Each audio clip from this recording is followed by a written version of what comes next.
I believe that the Roman Empire, this vast, militarily powerful, and prosperous nation, was the only superpower in history until the United States.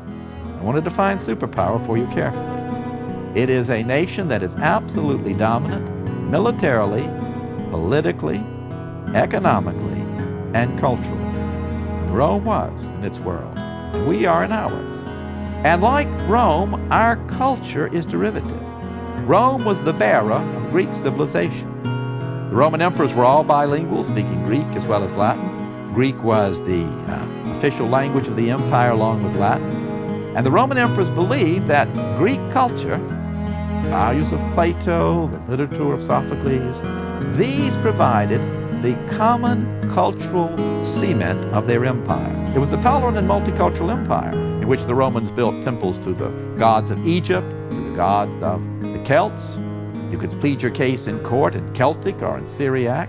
But the Roman emperors also believed there must be a common culture, and they found that in Greece.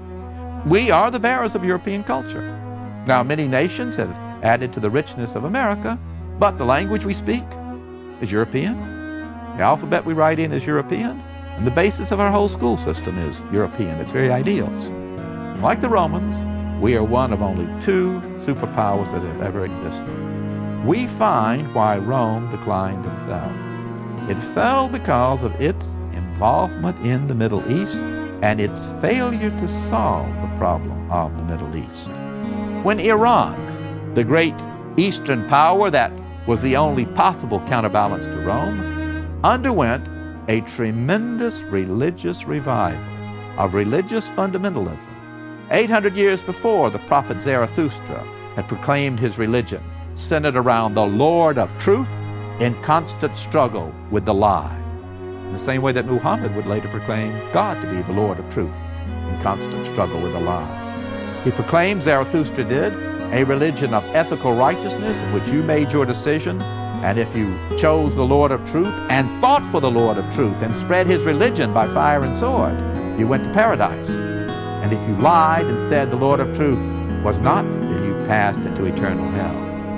And revitalized by that grand, powerful religious fundamentalism, the Iranians swept out of the desert lands and into the borders of the Roman Empire. So much so that a Roman emperor was taken captive, carried off to Iran, flayed alive, and his skin hung up in the temple of the Lord of Truth, of Ahura Mazda.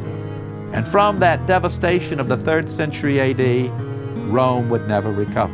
Oh, there'd be fits and starts back, but Rome was broken from that moment because the Middle East had come to absorb all the attention of the Romans. Going all the way back to the annexation of Judea, Rome had found itself involved for 3 centuries in trying to nation build in the Middle East, in pouring vast amounts of wealth into the Middle East, keeping large numbers of troops there that only alienated the people of the Middle East.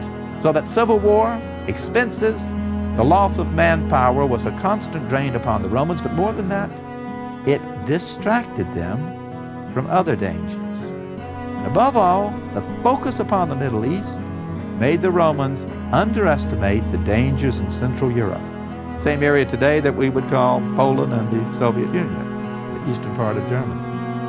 And they underestimated the growing power of the Germanic barbarians along their Danube and Rhine River frontiers. And in coordination then with Iran, those northern barbarians would crash through the Roman frontiers in the 3rd century, ravaging and plundering. So the failure of the Romans to solve the problem of the Middle East, once they had become involved there, provided the military, the political, and the economic source of their collapse. It even completely disrupted the politics of Rome, because the constant war with the East, with the Iranians, led to the collapse of the ordered government of the age of the 1st and 2nd centuries AD. And Rome would emerge from this a bureaucratic totalitarian state, still incapable of solving the problem of the Middle East. We read the story of one more empire that found its graveyard in the Middle East. Very profound relevance to us as Americans in this 21st century.